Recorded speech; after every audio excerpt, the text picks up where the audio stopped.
Jadi pertama, untuk verifikasi tingkat nasional harus diverifikasi oleh tingkat provinsi karena laporannya nanti dari provinsi. Nah sekarang pertanyaan, kalau kita diverifikasi dengan keadaan sekarang, ya secara logika kita akan jatuh Pak. Kenapa? Karena syarat untuk diverifikasi 100 ODF untuk setara ke-6.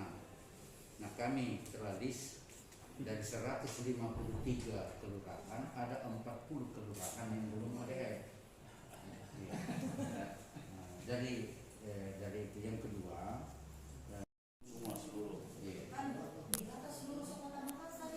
Iya. Kecamatan dan kelurahannya. Semua RT, seluruh rumah. Sekalian mau kasih data, maksudnya kalau latih itu orang untuk data ini. Supaya kita tahu pekerjaan tak apa.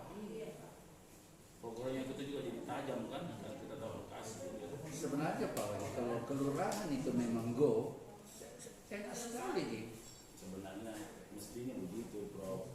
Ini kan RT RW yang saya bina, ini RT bayangkan bagaimana peraturannya.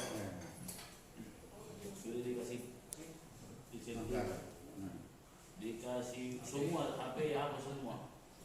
Terus habis itu dia membalik musuh kita, mencala-cala kalau mau dukung orang lain saya tidak pusing gitu, Bro. Haknya orang. Tapi dia robek-robek, dia cala-cala, dia hasut masyarakat lagi. Nah, saya pikir ini selesai barang-barang.